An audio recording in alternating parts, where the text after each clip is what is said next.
Hello FACS students. Today I'm going to show you guys how to make a mask.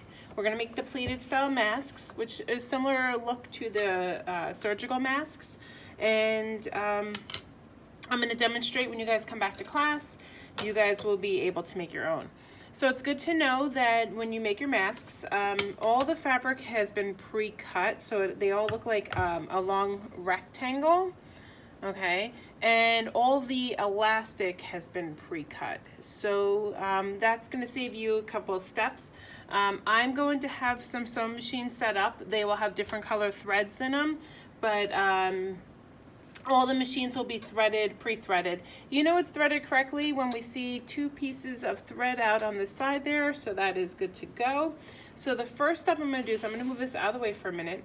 This is something that you would do at your seat, but I want to take my fabric and I want to fold it up edge to edge. Okay, I'm going to fold it and get a nice crease. I'm going to line it up as best I can. If it's not perfect, you can always trim it. But there you can see that it is folded edge to edge. So now I'm going to take my ruler, and if I line it up correctly, I should have about 8 inches. So what I want to do is I'm going to give you guys a measurement to follow. But you're going to leave an opening, and the opening is going to be where we're going to be able to turn it inside out. So I'm using my ruler and I'm measuring at 3 1/4 and 4 3/4 to give myself about 1.5 inches opening. So to go ahead and create that stitch opening, I'm going to put my fabric onto the machine. So whenever we're sewing, we always want our fabric on this side of the machine. We never want to start and have our fabric bunched in over here. So we're always going to keep it on the left side. I'm going to start at the top. Now, I'm going to actually use I'm actually going to bring the phone over here. Okay. We're actually going to line it up so it's right on the edge right here.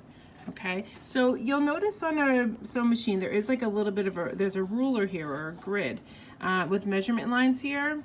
We're just going to keep the presser foot straight on the edge of the line here.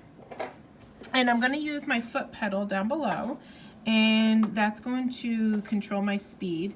The next thing I want to do is I want to use my hand wheel, which is right here. And I'm going to take my hand wheel and I'm going to lower it so my needle's in the down position. And when I'm ready to go, I'm going to press on my foot pedal. I'm going to use my hands and I'm going to go ahead and begin sewing. So I'm going to put my phone back up over here. Okay, I'm doing high-tech things here. All right, so I'm going to go ahead. So before you even begin, you should see that, so I'm stopping at the first line that I created. I have the machine all set up. It's all going to be, it's going to look like a running stitch. It's going to be set up for you to be able to go and do that stitch. So I stitched up to the first line, and again, I'll bring my phone over here so you can see. I stitched to the first line. Now I'm moving over so I can line up with the second line. Okay, do I have to cut the thread? Not necessarily. I'm going to put it back over here. I don't. If it's easier for you, you can. So to do that, we got to lift up our needle, lift the presser foot up. You can come over here. Actually, there's a little blade right here which allows you to cut. So you can cut it. Then we're going to come back over, line up with the next red line, or I used red ink. I'm going to push my needle in the down position using my hand wheel. And now I'm going to go ahead and begin my stitching. So I'm stitching right across to the end here. So once I'm done, I'm lifting up my presser foot. I'm going to lift up my needle, and I'm going to come over here, and I'm going to cut it.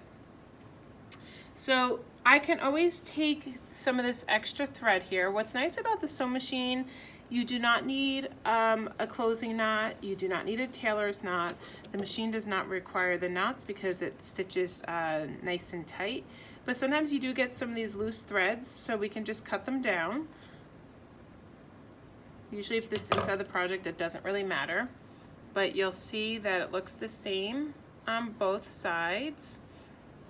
The next step, what I want to do is I actually want to take my stitch line and I want to center it in the middle. So now I kind of have it centered. So you can see that it's centered here. If I wanted to, I could always take my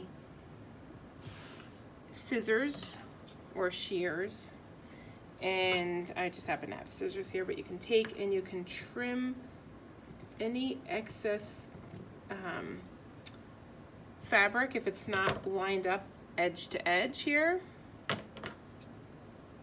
Do you have to? No, but for a beginner it might make the stitching the elastic a little bit easier.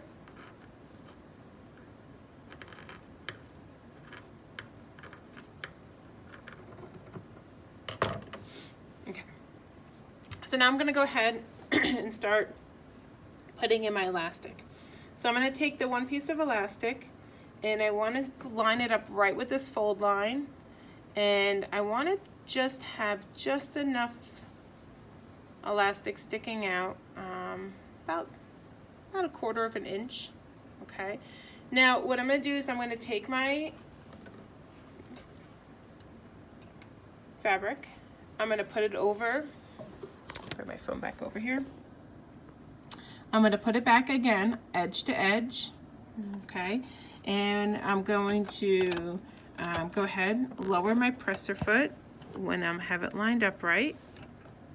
Okay, whoops, sorry. And then I'm going to lower my needle in the down position.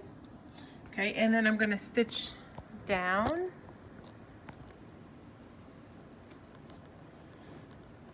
Okay.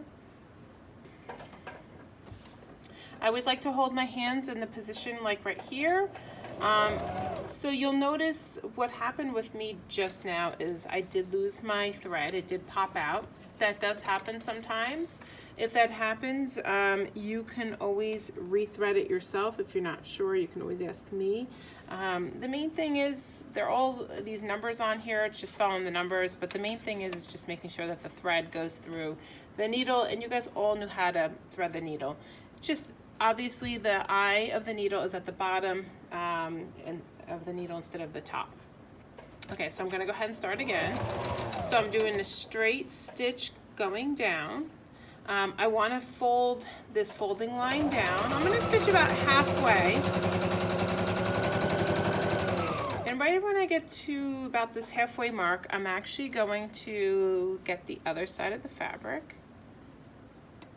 And I'm going to come through, put it at the fold, again about a 1/4 of an inch sticking out.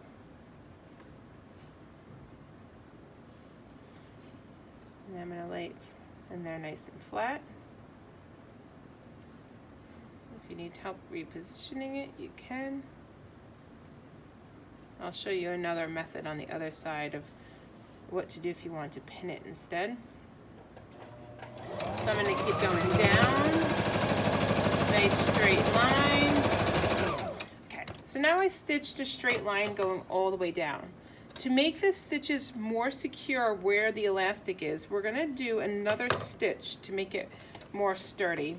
I'm going to start about 1 inch above the edge here, and I'm going to actually switch my stitch. I'm going to go to, I'll actually show you when you're stitching. It should line up this number 3 and this number 2.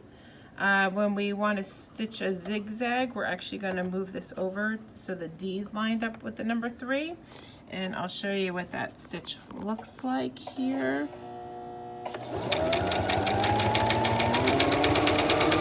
Okay, when I get to the end, I'm going to lift up my presser foot, make sure my needle is in the up position. I'm going to pull it to the side and cut it and allow you to see what that looks like. Okay, so now I'm going to do the same thing to this side. Put it down. It's kind of hard to do with the phone.